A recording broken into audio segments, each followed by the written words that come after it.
Thank you for tuning in to the fifth segment of the GSMC Basketball Podcast presented by the GSMC Sports Network. And in this fifth segment, we are going to be discussing who is the best player in the finals right now between the Celtics. So it's obviously between Jayson Tatum and Jaylen Brown because I recently looked seeing that, okay, that's definitely not doing what I want it to do. That's always great. Hold on just 1 second. Let me just fix this. Nope, that didn't work.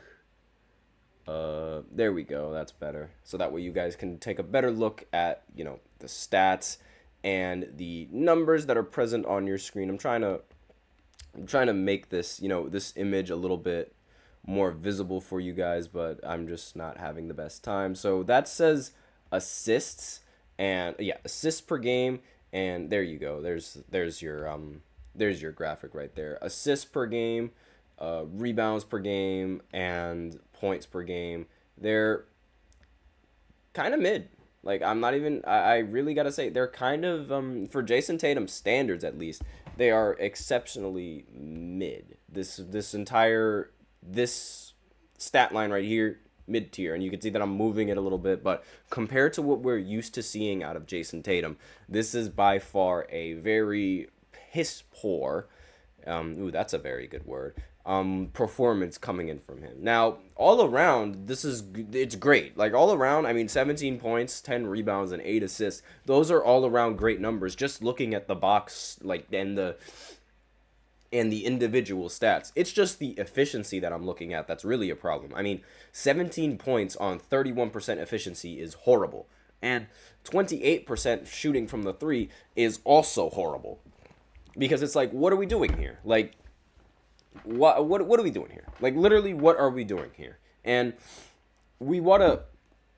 This is actually going to frustrate a lot of people when I say this, and this is really like going to ruffle some people's feathers, but these numbers are very, very similar to LeBron's 2011 final stats. I'm just going to throw them out there. It's really, really similar. I mean, 17 points per game, 10 rebounds, and 8 assists. They're pretty close to 17 points, 7 rebounds, and 6 assists.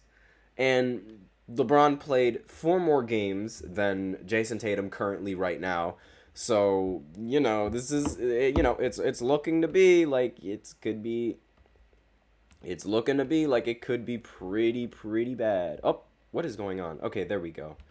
I don't know what's happening, but yeah, it could look like this is going to be a really bad series coming in for Tatum. But in my personal opinion, like the numbers, they look strikingly similar. I mean, with LeBron's numbers and Jayson Tatum's numbers, they look very similar. I mean, 17 points, 7 rebounds, 6 assists, 17 points, 10 rebounds, and 8 assists. I mean, he benefited greatly from the last game where, the what's it called? The assist numbers coming from Jayson Tatum, they were very good and very, they were there without a doubt. But it's just like this, the rest of a performance as a whole is just, it's not it, in my personal opinion. I'm just adjusting the image a little bit slightly so that way you guys can get a little bit of a better view and, seeing just, there we go. That's much better. That's a lot better to see. Isn't that right? There we go. So we have these numbers coming in from Jayson Tatum, and in my opinion, they are not Finals MVP worthy, which is very surprising because when you look at the Finals MVP polls and the possibilities of the stats and things like that, like to who's going to win the Finals MVP, it shows that Jayson Tatum has the best chances, which again is very it's very weird for me. Like, it's very weird to see that. Like, how is 17 points per game, 10 rebounds, and 8 assists? I get it, like, filling up the box scores, that's really good. But in terms of efficiency, he hasn't really contributed much to the offense as I would expect from Jayson Tatum, because he was known to being that scorer, and the fact that he just isn't doing that scoring is a little odd to me. And yeah, I'm just looking at, the numbers right here. And really, it was, I mean, LeBron, he had a good game one. He had a pretty good game two. But it was that game four where he really, really messed up. And in every other game as well. But it was a very lackluster performance coming in from LeBron. And his shooting was also, it was actually a lot better than the shooting that Jayson Tatum is putting up right now. I mean, 47% from the field and 32% from three for LeBron. But yeah, they're really similar. I'm just pointing that out. Those numbers, they are very, very similar. But then the question is, who's going to be the Finals MVP if it's not Jayson Tatum? Well, this guy right here.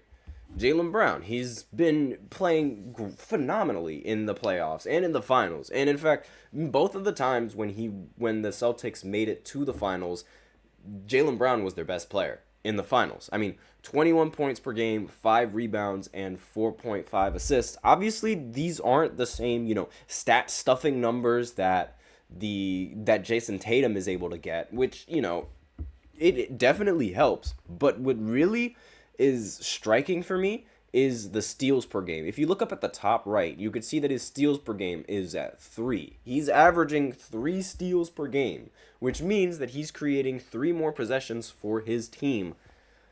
And not to mention his field goal percentage. He's making the most out of the possessions that he has with the ball. 55% from the field. It means you are making, at least 2 out of your 3 shots. Obviously, that is not 55% at all. But the way I'm thinking it, when I look at 55%, that means that you're making basically you're making 2 shots and then you're making every other shot. And that's not bad. That's not bad at all. That is incredibly valuable for this team. And the way that this team is playing as a whole, it's almost like the 2014 San Antonio Spurs. Yes, the 2014 San Antonio Spurs, 2015, whatever you want to call it, the 2014 Spurs when they won that championship against the Miami Heat. You could flip a coin on either Tim Duncan, Kawhi, Tony, or Manu Ginobili, and either one of those guys had decent numbers to become the Finals MVP.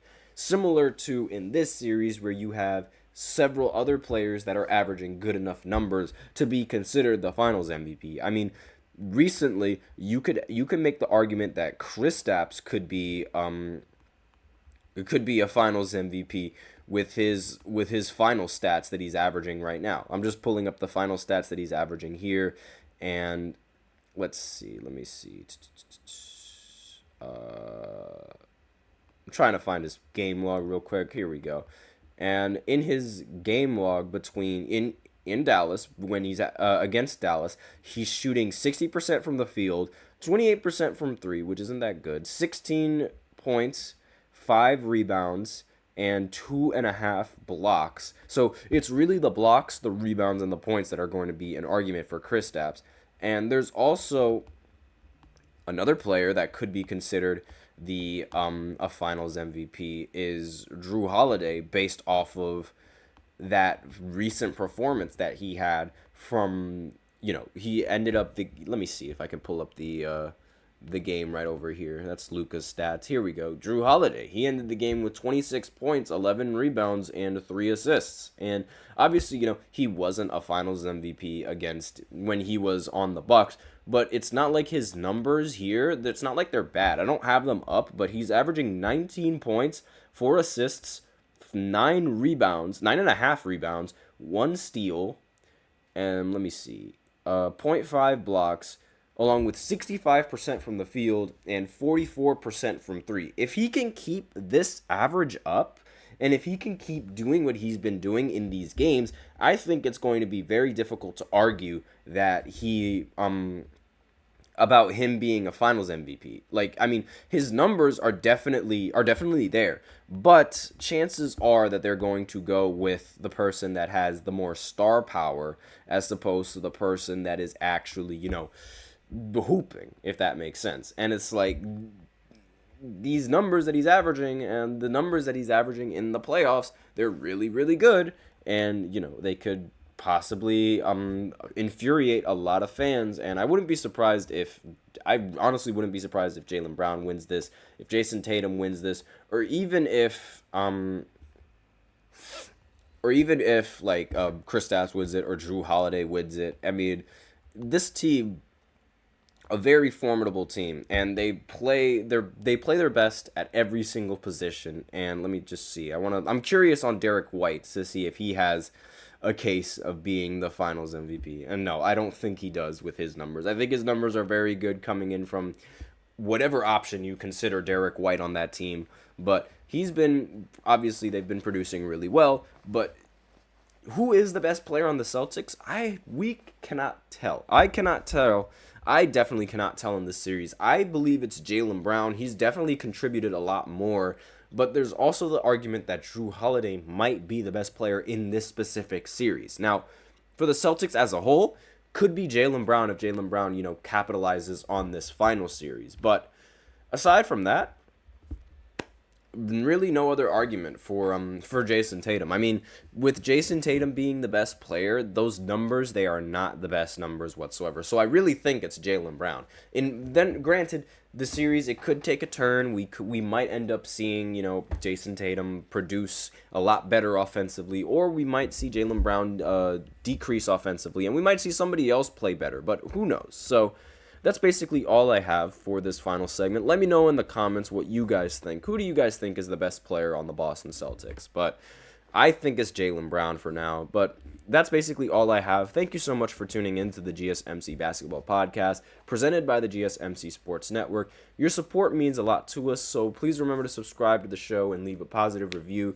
It really does make a difference. We also invite you to follow us on Facebook, Twitter, TikTok, and Instagram for more content and updates. As usual, please remember to use the link in the description to get your comments recognized, or the link displayed below the ticker on every single show segment. That is gsmcpodcast.net.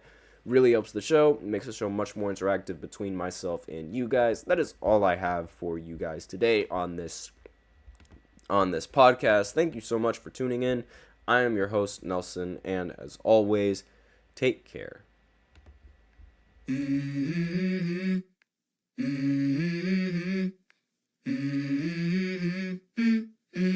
Let's go. I wake up to a little bit of drool on my pillow, feel like it's gonna be a bad day. Yeah, I'm tired of shit, and the coffee ain't hit yet, damn, ain't that great.